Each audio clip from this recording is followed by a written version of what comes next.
So a successful conversation has a good result, right? Something comes out of that conversation that's favorable. But it also has a good start and it also has a good middle. So when we're talking about difficult conversations, think about for you, where is the difficult part? Is it how to start it? Is it how to have the conversation, or is it how to finish it? And when you're having a difficult conversation, maybe you can stop and look at, all right, which is the piece that's most difficult? Maybe we started terrible, and now you're trying to recover the whole time. Or maybe it was great, but you just didn't finish it well. So we're going to talk about each of these different pieces. Starting well, first of all, you have to plan the conversation. If you're a planner, this is nothing foreign to you. I would assume this group might be a little bit of a planner. But sometimes you plan the work you do, the tasks you do, but not always the conversations you have. Know your expectations. What do you expect? There's an incredibly long distance from your head to your mouth, from my mouth to your ears, and from your ears to your brain. It's a long way. Just because I understand something up here doesn't mean that I have the ability to speak it in a way that you're going to understand it. So the picture you have in your head is going to be different than what somebody else has. One of my favorite stories, there was this little boy who wrote to a famous scientist named Buckminster Fuller. Anybody ever read him? He's like this crazy, weird mathematician, so I wouldn't think you would. But anyway, he gave this little boy some good advice. He wrote to him and he said, "Dr. Fuller, what should I be when I grow up?" And Dr. Fuller wrote back and he said, "I can't answer that question for you. You have to look out into the world, see what needs to be done, and go do it. No one else looks at the world exactly like you. So what you see that needs to be done, if you don't go do it, it won't get done. That thing won't get fixed." Now, he was talking to the little boy about a career, but isn't that true?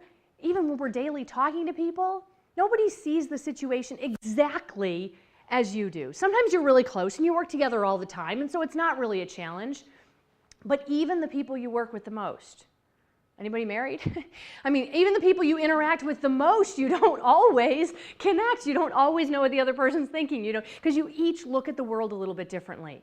So you understanding your expectations is not as easy as it might appear, because sometimes you don't really realize what you're thinking. You know what you're doing, you know what you're saying, but now this is why I'm saying that. This is really where I'm coming from. This is really what's important to me.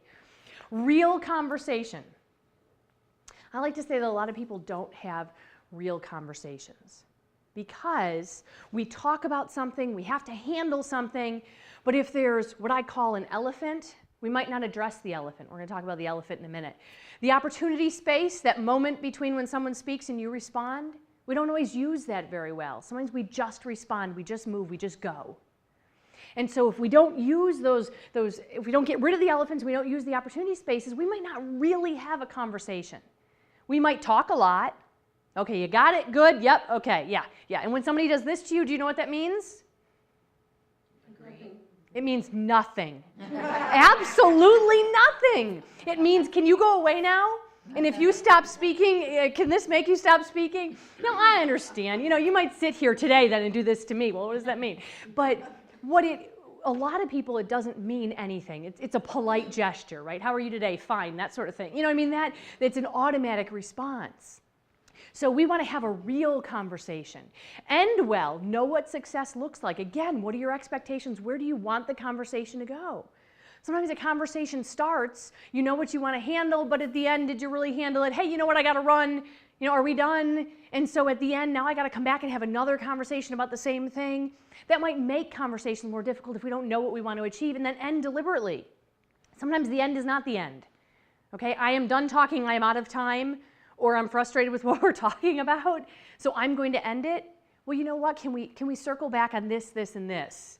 When can we do that? When can we finish the conversation? Because in my opinion, it's not over yet.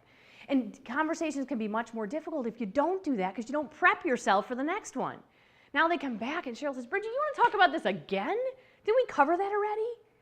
So we have to end it very deliberately, and if it's not over, then we've got to plan that next one.